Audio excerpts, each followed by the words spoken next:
On December 8th, 1932, my grandfather Cleve Flowers was born in Webster, Florida.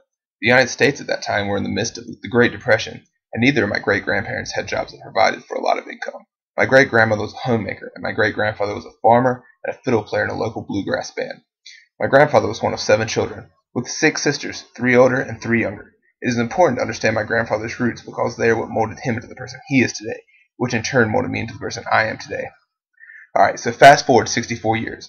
My grandfather's lived through marriage, 3 kids, a tour of duty in an aircraft carrier during the Korean War, a job manufacturing designer rockets for NATO, and is now freshly retired from the Martinsville City Sheriff's Department. I am a 3-year-old child spending every day from 8 a.m. to 7 p.m. with my grandparents.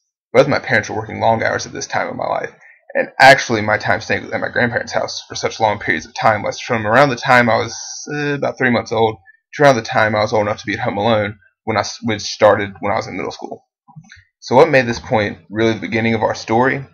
What made this time so special out of my 18 years of existence? Well, at the ripe young age of 3, I had a heart attack. I'm not sure of these events that occurred on that day. Everything I know is just what I've been told. So here's how I've been told my heart attack happened.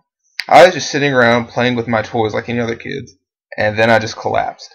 My grandmother, who by this point was in the early stages of Alzheimer's, but not enough to affect her decision making, and gets at me and calls my grandfather, who was behind the house working in his garden. My grandparents never had to buy vegetables from the store. They always grew their own. But back to me. My grandmother laid me on the kitchen table as my chest was pounding outwards through my shirt. My grandfather grabs the telephone with one hand, calling my mother, and me with the other hand, taking me to the car. We meet my mom at the hospital. By this point, my throbbing had subsided, and I was just a blue-tinted, limp, semi-conscious toddler. After a rigorous day of tests, I was eventually diagnosed with a severe heart murmur, which I maintained until it was surgically repaired when I was 8.